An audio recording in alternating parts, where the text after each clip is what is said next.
Hello, welcome back to the channel. It's me, Emmy the Cat Lady, and we are here in Nuka World because we're going to be talking about the development of Nuka Cola Quantum and the consequences it had This place.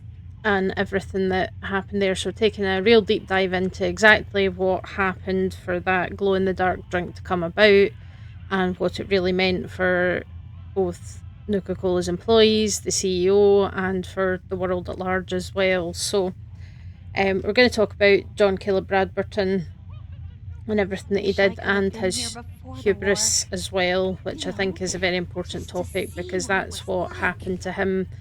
It's hubris is this kind of extremely arrogant that I can do no wrong, the inflated ego, and then it often does lead to a fall from grace. Just gonna quickly It's turn hard off to believe. the dialogue because Sarah talks a lot, and it's gonna be very annoying to listen to her yapping. Um, but yeah, I mean she's just excited, which you can't really blame her for that. But anyway, so yeah, this is the office based at the park that will lead us up to John-Caleb Bradberton's office itself. So there is definitely a degree of hubris here in what happened to him. And it's this assumption that having a lot of money, having a government contract, having a deal with the US military would be enough to allow him to escape from the apocalypse and still have the life that he wanted. Of course, pre war America and the Fallout universe is in late stage capitalism, so money means power and influence, it means the rules don't apply. And it was very easy for big corporations to exploit their workers and get away with all kinds of shenanigans. Workers' rights were basically non existent, and safety measures were seen as unnecessary expenses. So, you know, it wasn't an easy thing to be an employee of a big corporation in the pre war Fallout universe, unsurprisingly. And this is his office. We have got a tape which is about Nuka Cola Clear and the contest flyer for the Cappies and his terminal as well, which is kind of interesting. So, John-Caleb Bradberton, our friend JC, he's the CEO of Nuka Cola Corporation and he invented America's favourite soft drink. His name is a portmanteau of the creators of Coca Cola and Pepsi, the two biggest players in soft drinks in the real world. Except maybe in Scotland, because Bar's Iron Brew and their other drinks are still very popular here, even after they reduced the sugar content in Iron Brew. But it is definitely a drink that doesn't really have anything else that you could compare it to, which, yeah, interesting. But it kind of takes on all of that, in the soft drink wars, and, there was a lot of the kind of corporate espionage and all that kind of stuff that happened. So he found success as an amateur chemist, as the ride in the world of refreshment tells us. I'm not really sure what that means, what they mean by amateur chemist. Did he not graduate? And he found success with Nuka Cola before he finished his degree. It's not really very clear. But he began developing Nuka Cola and he did recruit some other organic chemists onto his team. So Nuka Cola was released in 2044, and within a year it became the top selling soft drink in the US. And by 2077, he basically owned half of Massachusetts. And we can safely assume that he made a lot of money, which is good for him. But some of his success does come from some pretty aggressive business tactics. This is just all his kind of emails about various things that we'll be getting into later. So we did have some very aggressive kind of business tactics that basically went out and hoovered up all his competitors or purchased their patents. So he did that with the cherry and grape variants. So Merle's Very Cherry Soda by Merle Haverston and Grape Pearl Soda from Joni Cheng. were bought out by Nuka-Cola. Nuka-Cola Clear was Sharon's Down Home Country Lemon by Sharon Lawrence, and Nuka Boost came from Packed Full of Joe by William Lee. In regards to Nuka-Cola Clear production, I think it's obvious that we need to take a step back and examine the facts. Project Cobalt dropped Quantum in our laps, so I think it's best we leverage its potential popularity before someone else beats us to market. Additionally, installing the equipment to produce both flavors would cost us a pretty penny, and I'd rather use the funds to promote Quantum. We also have our lemon lime flavor debuting soon, and need to work out how to market two clear-colored flavors simultaneously. With all these factors taken into account, I have no choice but to hold off Nuka-Cola Clear production for at least the next 2 fiscal years. There we go. So that's a bit of an update about Nuka-Cola Clear. So Bradberton saying, like, I don't want to put Nuka-Cola Clear out just now because we've got Quantum, which he's obviously putting a lot of kind of emphasis on that's going to be a big seller, versus they have a lemon lime flavour coming, so they don't want to clear coloured beverages at the same time because the marketing would get confusing and all that kind of stuff. But there's actually a bit more to that story than what he says right there. Some of the kind of larger companies were able to fend off these attempts to buy them out, and if the acquisitions failed, then Nuka-Cola would retaliate. So in the case of Sunset Sarsaparilla, an old favourite from the West, so, you know, they have a factory in Vegas, and it's a very popular soft drink there. So when they refused to negotiate with Nuka-Cola, Nuka-Cola decided to release a competing drink with a huge marketing campaign to try and shove them out, and that was Nuka-Cola Wild. It was a competing drink for Sunset Sarsaparilla. And that's why they built Dry Rock Gulch as well, to keep with the kind of Western theme going on, because, you know, marketing. That's just how marketing works, really. And then Vim Pop, who are based in Maine, they also had issues with Nuka-Cola as well, a drink brand that was very popular in the state of Maine. And they produced a quartz drink just about the same time as Nuka-Cola came out with Nuka-Cola Quartz. So they sued Vim for copyright infringement, as well as committing industrial espionage against them and sabotaging Vim Pop. They did that with sabotaging deliveries and stuff like that. I'll link the video in the description. So in the Wasteland biography series, I did a video about a woman called Aubrey Copeland and her corporate sabotage of the Vim Pop factory that you can find in Far Harbour. I'll link that in the description, and I'll put it in the corner of the screen as well if you guys want to check that out. And from what we can gather, Nuka-Cola's formula seems to be fairly similar to the colas that we know of in the real world.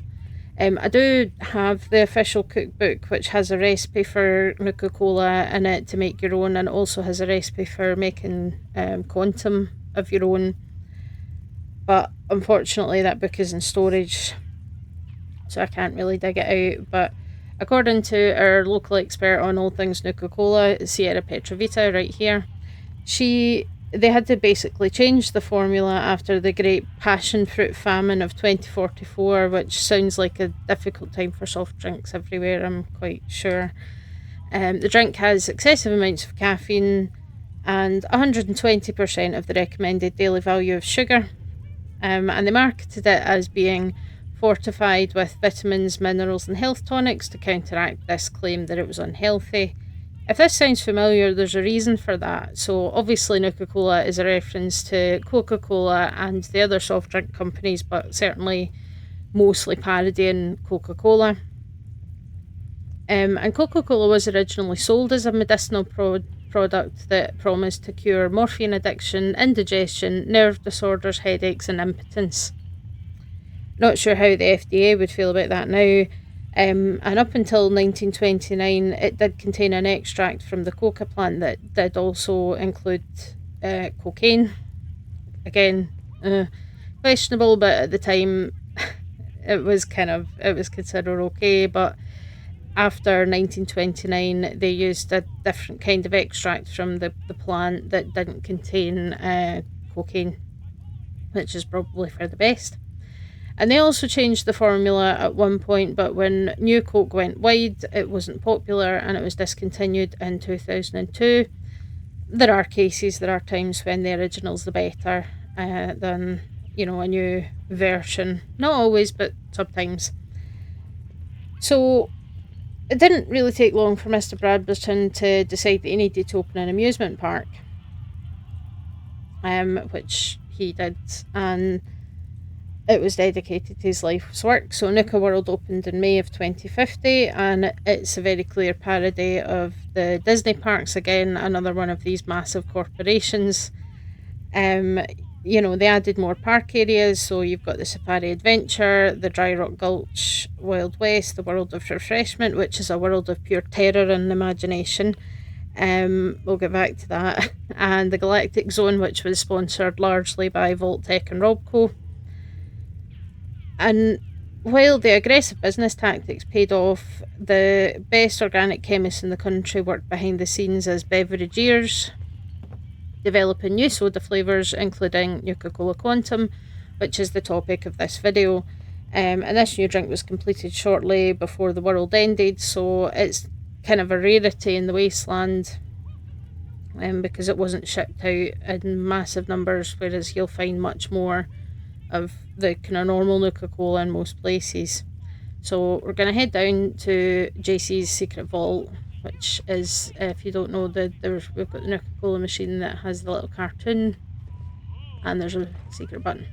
Because there's always a secret button, and a secret doorway behind an elevator. Right, come along, Sarah. Or not, up to you.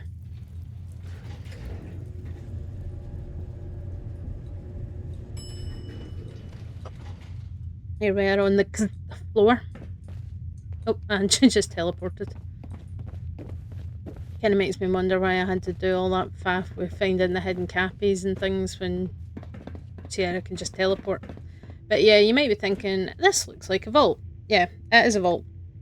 So this will have been part of Nuka-Cola's deal with Vault-Tec that let them get an exhibition, is that they have built a tiny little personal vault for John-Caleb Bradberton, so there's no number or anything.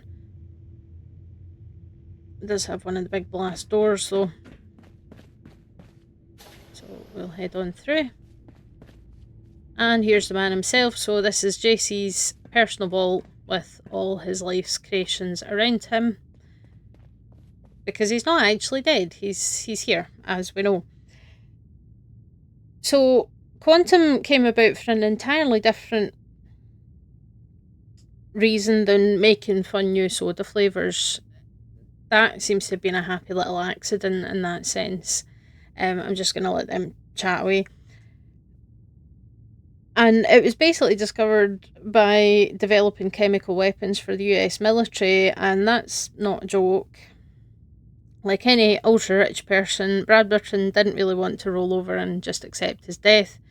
He wanted to live forever, so enter the LEAP-X program, which stands for Life Extension and Prolongation, which is two words that mean the same thing, but I guess it makes a fun acronym, so, fair enough. So this is a secret government and military project to preserve organic tissue and keep a human subject alive, potentially indefinitely. And somehow JC found out about it, and he decided he wanted in. After all, what's the point in building a massive soft drink corporate empire if you're just going to end up dead, right? Would be pretty anticlimactic. And it just so happened that in their desperation to end the war with China, the US military was looking for the best scientists to develop new chemical and biological weapons. And of course, Nuka-Cola employed the best organic chemists this side of the Atlantic. So JC made a deal with General Braxton. His beverageers would work on chemical weapons, and in exchange, JC got to take part in the LEAP-X program. So problem number one, the original aim of the project was to create a biomechanical suit for the entire body, but the power demand was too high for this to work. So the technology was only capable of handling around 15 pounds or 6.8 kilograms, which is right about the weight of the average human head, which is arguably the most important bit, right? But not like that. So, it's kind of an interesting decision to have to make. Do you want to live out your natural life and then pass away, or do you want to be a head in a jar for eternity? And that's essentially kind of what happened here. But the project was still going to require a lot of money to be invested, so our CEO spent his entire fortune and embezzled funds from Nuka World's budget, including the salaries of the researchers, in order to get this done. So, problem number 2, between reassigning security and maintenance staff to the project and taking all the money out of the park, safety measures were cut back. Oops. Good thing that there's an extremely complex legal waiver on every park ticket that absolves the company of any wrongdoing and charges eye-watering amounts for the use of ambulance and emergency services. But who cares about that? The world's ending soon, so what does it matter? So presumably, part of Nuka World's deal with Vault-Tec, as I said, is that Vault-Tec built him this personal vault here under his office. And this is going to be the reason why Vault-Tec got an entire exhibit and free reign to experiment on park visitors. So JC underwent the procedure in April of 2077 and basically removed himself from all public appearances and communicating only via his personal assistant Peyton Huxley, who was the only person that knew what was going on and where Bradberton really was. Unfortunately, Peyton's fate after the bombs fell is unknown. We can safely assume that he's long dead, but we don't know how soon after the bombs fell that he passed away. But we know that Bradberton's been left alone here for a very, very long time.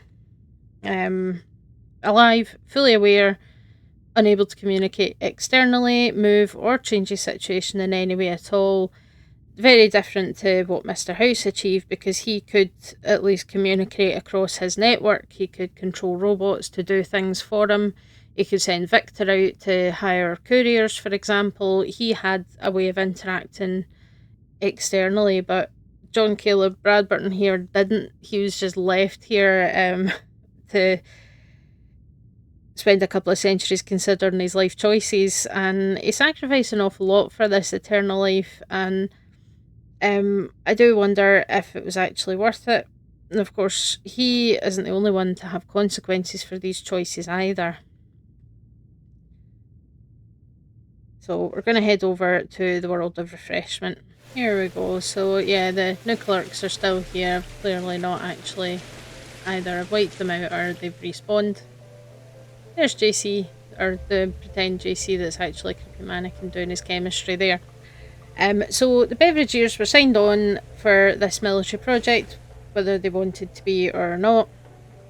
And because of the classified nature of the project, being a secret government military thing, it had to be kept under wraps.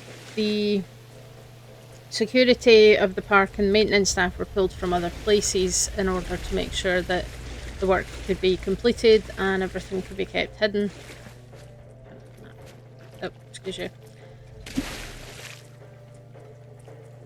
And not all of them are fully on board, so Dr. Ruth Levitt was unimpressed and threatened to leave, but if she did, that would basically spell the end of her career, because, if she walked away, she would be blacklisted and she would never find work in her field again. So she did stay kind of against her will, which is kind of a shame. Is that a dead gunner? Yeah, the gunners did try and kind of get into this place, but they didn't really manage it. So yeah, this is the Secret Beverageer lab, which we will be talking about exactly what happened here shortly. But yeah, so the Beverageers got to work and they eventually discovered a promising isotope of strontium-90, which was nicknamed Quantum, and it could be weaponized in a number of ways. So it could be added to power armor, it could be incorporated into explosives like grenades and even mini nukes for huge, pretty blue explosions, and could also be fired from a squirt gun to cause damage as well, which is nice. I think we can see some of that from the research logs here. Yeah, so quantum. So it stays liquid up to 127 degrees C, it doesn't create toxic vapour, and it's got a pleasant blue glow. So this is what they were looking for to trigger thermogenesis, which is creating heat, and that's a reaction that would then be involved in explosives and causing damage and all that kind of stuff. So that's kind of what the goal was, and that's what they discovered. But the work on weaponising the quantum was completed shortly after the bombs fell, and unfortunately it was too late for our beverageers, and we will get back to their fates shortly. But before we do that, I wanted to talk about the consequences for the taste testers. So we're going to actually take a wee trip up to the capital wasteland and visit the Nuka-Cola plant in Fallout 3. So I will catch you when we get there. Okay, here we are. So we're here in the Nuka-Cola plant in the DC area.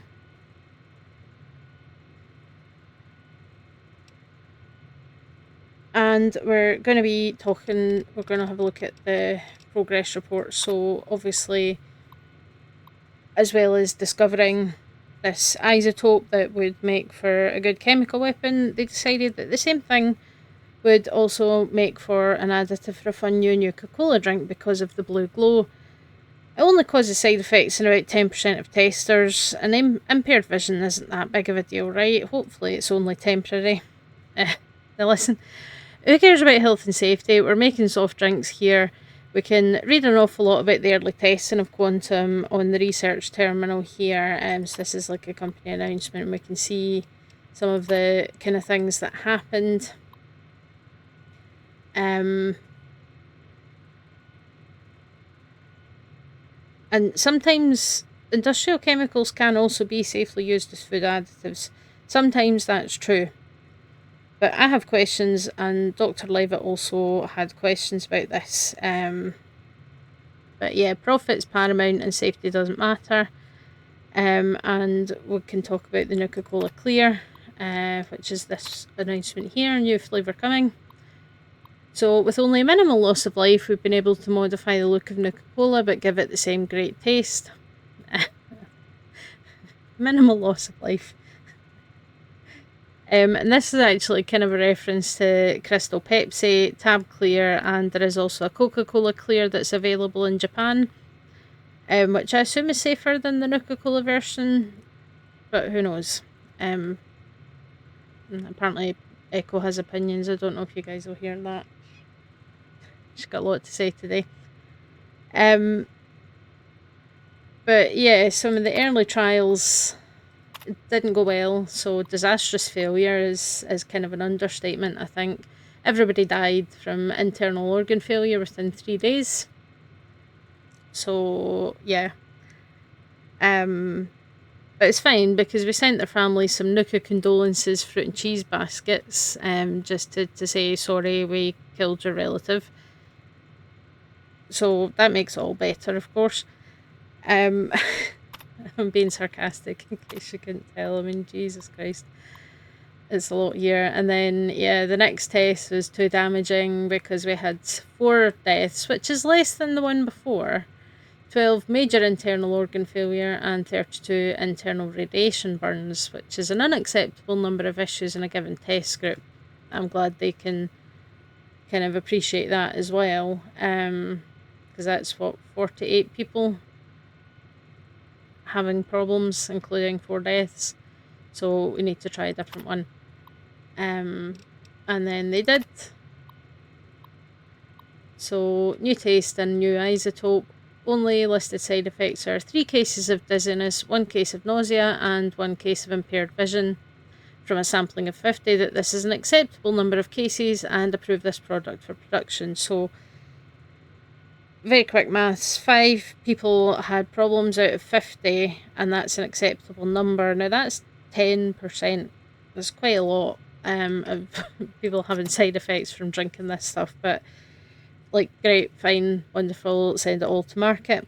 So they did begin shipping out to very early test markets in Washington, D.C., and that's one of the reasons that you would come to this factory if you're doing the Nuka-Cola Challenge for Sierra and you need to collect 30 bottles of Quantum for her. If you can come here, you get the shipping manifest, and then you can find places where there were crates of Quantum sent out, including the Super Duper Mart, and there's a lorry somewhere as well. I'm pretty sure that you can find some, so that's kind of why you would come here. And they did also put them in the vending machines, and of course you can find them at Nuka World as well. He even made the River of Quantum for a fun boat ride into a world of pure imagination and terror. So that's why you can find it in the Capital Wasteland and you can find it in the Commonwealth. But Quantum never reached the Mojave area unless you get very lucky. There is one bottle potentially available in the Divide, but it's the only one that's possible, and it's not guaranteed to spawn. It's in one of the containers somewhere in the Divide. So you might get extremely lucky and find it, but that would be the only one that you would get in that game. So we've got a fun new beverage and a terrifying new chemical weapon all wrapped in one, which is fantastic. So what of our enterprising beverageers and what of Mr. Bradberton? So we'll head back to Nuka World and we'll have a chat about what happened to our beverageer friends. Yeah, so a lot of people paid the price for the development of Quantum. So let's have a moment of respect for all the testers who died in the pursuit of deliciousness, and hopefully their families appreciated the apology cheese and fruit baskets. So our 4 beverageers were basically locked up here in their lab when the bombs fell. So there was a automatic. So our 4 beverageers were locked up here when the bombs fell. There was a kind of automatic system that locked the place down in the event of, the nuclear war happening. And at the time, Dr. Levitt was romantically involved with Dr. Rex Meacham, but that kind of fell apart over disagreements about this new project. But there were 4 separate bedrooms and a little kind of living space for the 4 employees here. So you see we've got a little kind of kitchen, so living room area, got some bathrooms, and then there's 2 bedrooms on either side upstairs. So at least they all had their own spaces because they were basically locked in here together and stuck after the bombs fell, and they couldn't leave until the job was done.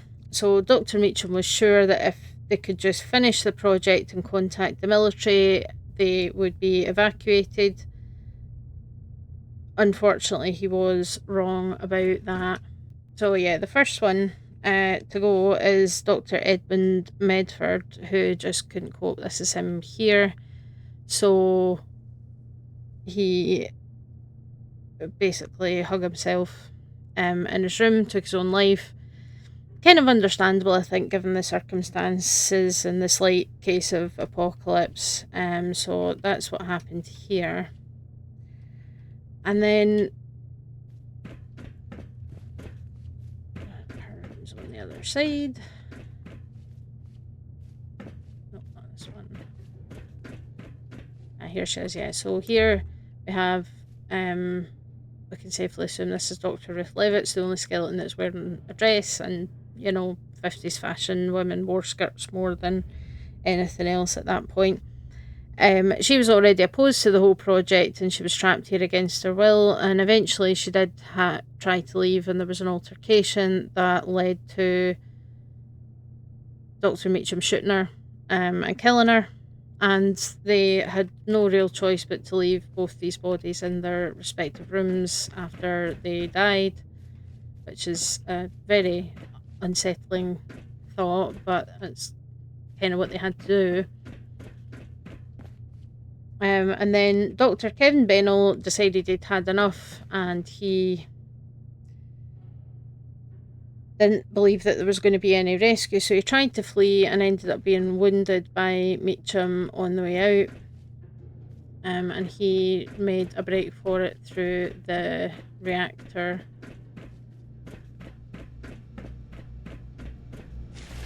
tunnel, like the sort of drainage. So yeah, so the reactor overflow pipe. So this is likely him here. It had a pipe wrench and was some food and stuff here. But yeah, so this is Dr. Rennell, and he eventually succumbed to his injuries here in the reactor pipe, and the radiation probably didn't do him any favours either. So we'll head back in to find Dr. Beecham.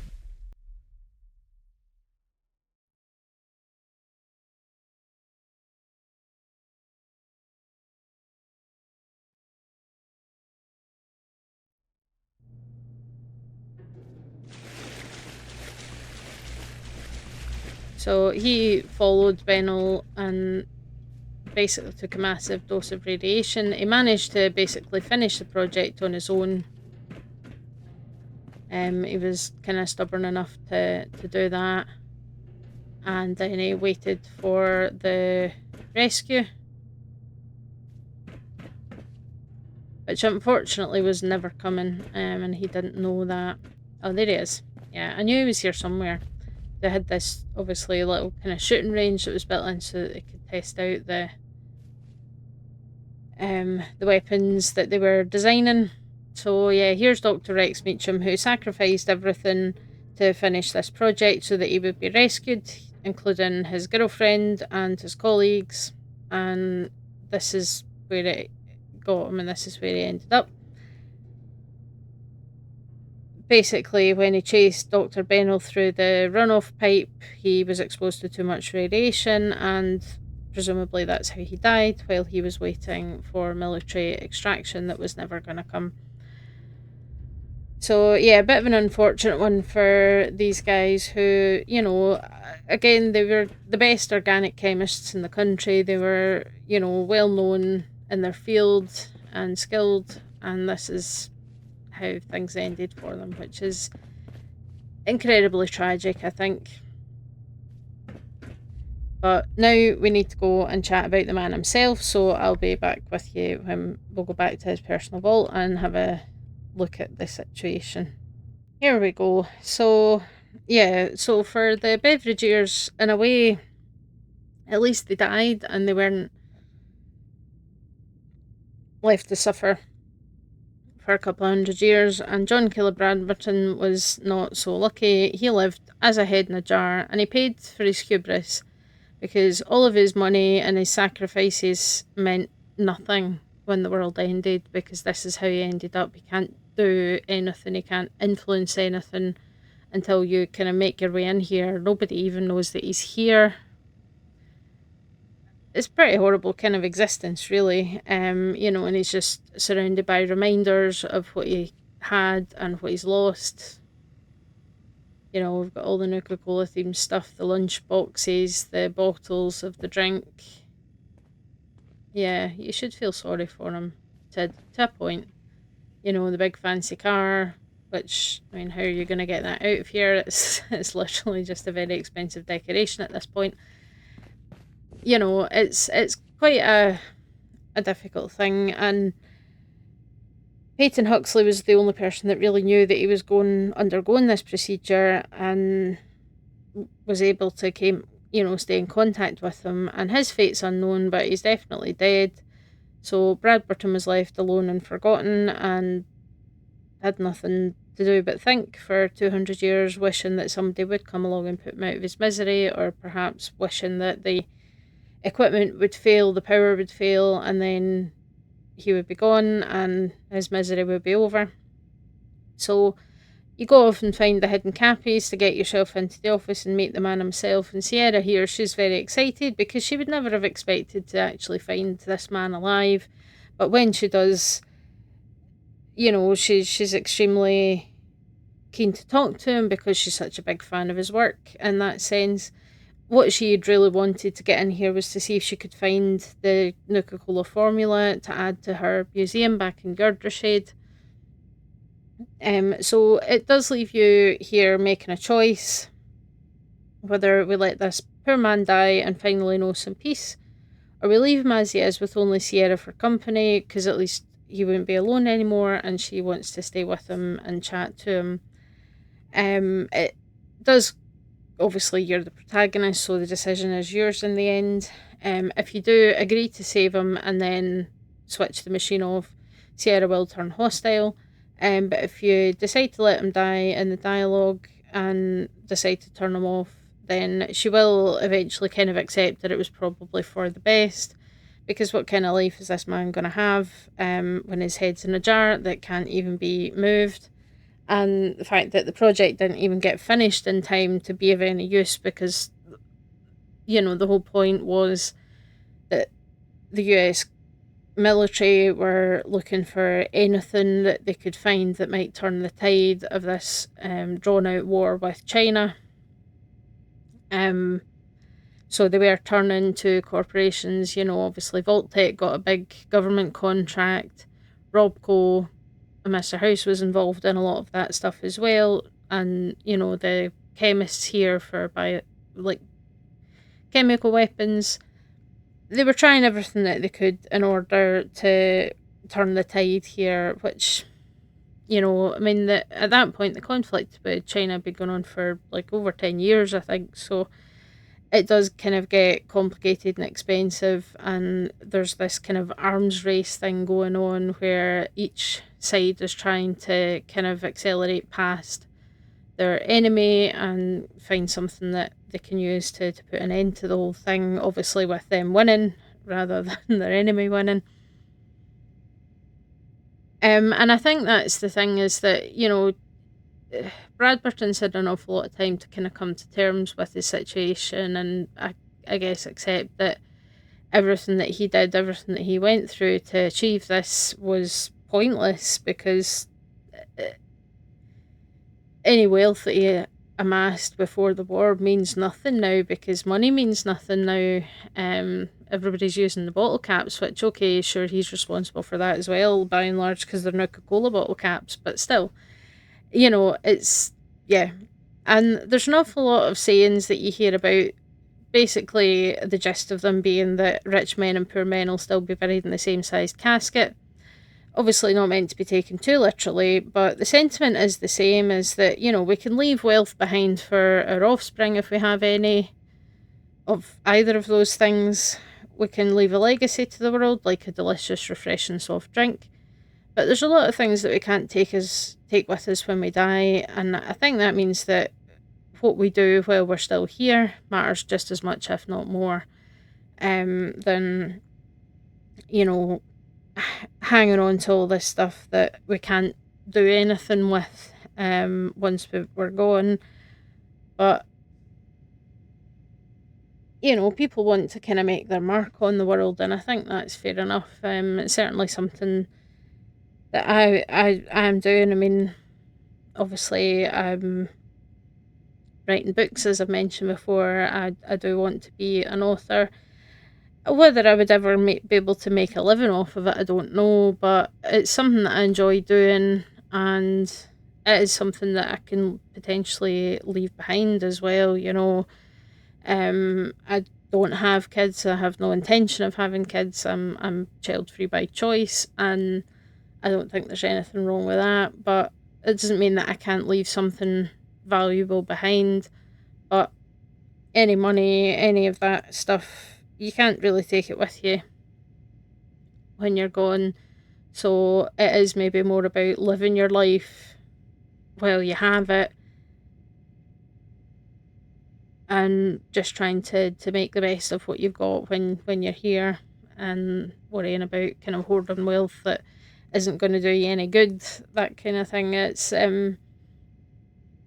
yeah, I think this man's learned a hard lesson in a particularly horrible way, because honestly, if I'd known that it was a case of that they're going to surgically remove my head and attach it to this machine, then I wouldn't be I would be walking away. And I don't know that living forever is something that I would want. I don't know, like, sure, it sounds like a nice idea for the first couple of centuries, but eventually you're just gonna get fed up with everything. If you've seen everything and you've done everything, it's not for me. I mean, maybe other people feel differently, I don't know. But for Bradberton here, I think he's kind of realised that, you know, hubris can precede the downfall, and that's kind of what happened here, is that he thought that all his money, all his influence was going to save him and keep him alive, but it didn't. Well, I mean, it technically did, but it didn't really, because this isn't a life that's worth anything, because he can't do anything. And the legacy that he left behind with his drinks and things is far more kind of impactful. And so when you get to this point, he asks you to put him out of his misery, and I certainly would agree that that's a fair thing to do. But yeah. So that's kind of the impact of what the development of quantum had on various people, from Nuka-Cola employees to the wasteland at large. And I think it certainly highlights some of the kind of issues that were going on, where, they were taste testing these drinks and people were dying. By the time it gets to, kind of taste testing focus group stage, we should be making sure that the drink isn't lethal. I would think, but we don't care about health and safety. We're taking shortcuts because we can fix everything with a cheese and fruit basket. And I think just really highlighting these kind of practices, and the reason that stuff like that should be properly regulated. But if we take shortcuts just to save money, then that's where problems can come into, and potential lawsuits and litigation and all that kind of stuff. It's just not really worth it. So hopefully you guys enjoyed that deep dive into the development of quantum and this man's hubris, and the hard lessons that he had to learn because of it. So as always, I do love to hear your thoughts in the comments, so do drop a comment, let me know what you think. And I'll catch you guys next time. Bye.